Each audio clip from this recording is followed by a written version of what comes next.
రెండేళ్ల క్రితం జరిగిన రోడ్డు ప్రమాదం కేసులో బోధన్ మాజీ ఎమ్మెల్యే షకీల్ కొడుకును జూబ్లీహిల్స్ పోలీసులు నిందితునిగా చేర్చారు. బెలూన్లు అమ్ముతున్న కాజోల్ అనే మహిళ తీవ్రంగా గాయపడగా 2 నెలల చిన్నారి మృతి చెందాడు. కారుపై స్టిక్కర్ ఆధారంగా ఎమ్మెల్యే షకీల్ కొడుకుపై కేసు నమోదు చేశారు పోలీసులు.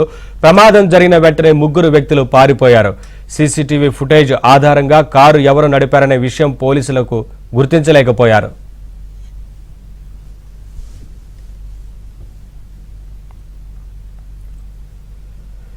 అయితే ఈ కేసులో కారు తానే నడిపినట్లు అఫ్నాన్ అనే యువకుడు పోలీసుల ముందు లొంగిపోయాడు. కాజోల్ రోడ్డు మీదకు రావడంతో ప్రమాదం జరిగిందని భయంతో పారిపోయినట్లు పోలీసులకు వాంగ్మూలం ఇచ్చాడు.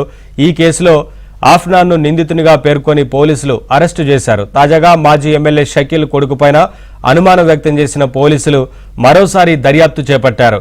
బాధితురాలు కాజోల్ వాంగ్మూలం ఆధారంగా కేసు దర్యాప్తు చేస్తున్నారు. కారు నడిపింది షకీల్ కొడుకు రాహేల్ అని కాజోల్ చెప్పడంతో సెక్షన్లలో మార్పులు చేస్తున్నారు.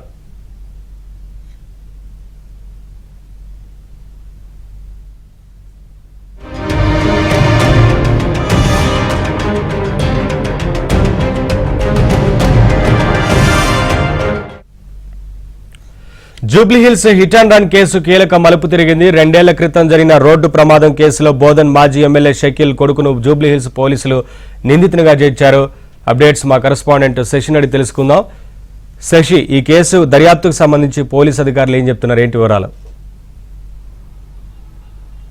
జూబ్లీహిల్స్ రోడ్ నెంబర్ 45లో 2 ఏళ్ల క్రితం ఒక కారు ప్రమాదం జరిగింది.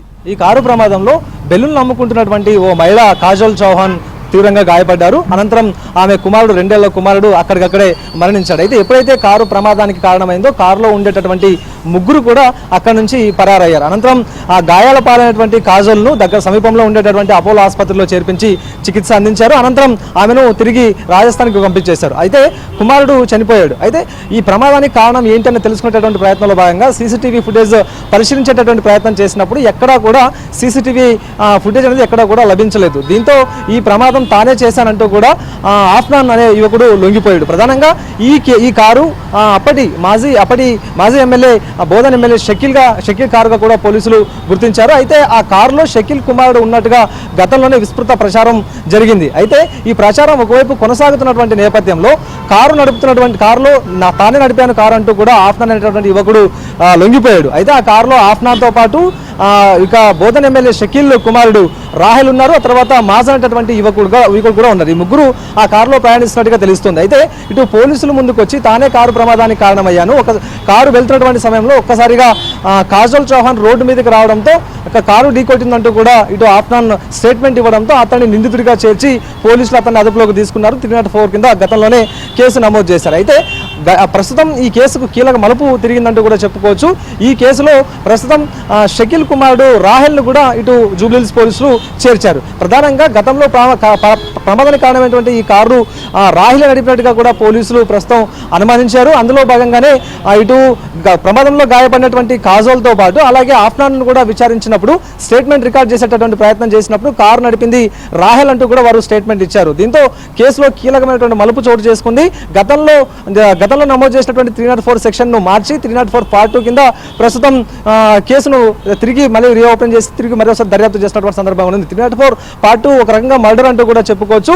సో ప్రస్తుతం ఈ కేసులో గతంలో నిందితుడిగా లేనటువంటి రాహెల్ను ప్రస్తుతం నిందితుడిగా చేర్చి పోలీసులు విచారణ మొదలు పెట్టారంటూ కూడా చెప్పుకోవచ్చు. సో మొత్తానికి ప్రస్తుతం అయితే మాత్రం కేసులో కీలక పరిణామాలు చోటు చేసుకునే అవకాశాలు అయితే ఉన్నాయి. ఈ కేసు అంతా కూడా తిరిగి రీఓపెన్ చేసి మరొకసారి దర్యాప్తు చేస్తున్నటువంటి క్రమంలో అలాగే రాహెల్ను నిందితుడిగా చేర్చడంతో కేసులో కీలకమైన పరిణామాలు చోటు చేసుకునేటువంటి అవకాశం అయితే ఉన్నాయి. అయితే ఈ మధ్యకాలంలో ప్రగతి భవన్ వద్ద, అంటే గతంలో ప్రగతి భవన్ ఇప్పుడు ప్రజాభవన్ వద్ద చోటు చేసినటువంటి ఈ ప్రమాదంలో ఇక రాహెల్ కూడా అందులో తప్పించుకునే ప్రయత్నం చేశాడు. తాను కారు నడపలేదు, డ్రైవర్ కారు నడిపారంటూ కూడా అతను ఈ ప్రమాదం నుంచి తప్పించుకుని మరొక వైపు ఇక్కడ నుంచి వెళ్ళిపోయినటువంటి నేపథ్యం కూడా కనిపించింది. సో గతంలో జరిగేటువంటి ఈ కేసులో కూడా రాహెల్ను తప్పించారంటూ కూడా ఆరోపణలు వస్తున్నాయి. కాబట్టి రాహెల్ పాత్ర మీద పూర్తి స్థాయిలో విచారణ చేసినటువంటి పోలీసులు ఈ జూబ్లీహిల్స్ రోడ్ నెంబర్ 45లో జరిగినటువంటి ప్రమాదంలో రాహెల్ పాత్ర ఉందంటూ పూర్తి స్థాయిలో నిర్ధారణకు వచ్చిన తర్వాత ప్రస్తుతం సెక్షన్లు మార్పు చేసి మరొకసారి కేసును దర్యాప్తు చేస్తూ ఉన్నారు. 304 పార్ట్ 2 కింద ప్రస్తుతం కేసు దర్యాప్తు చేస్తున్నారు. రాహెల్ను నిందితుడిగా చేర్చారు. Naveen, thank you Shashi.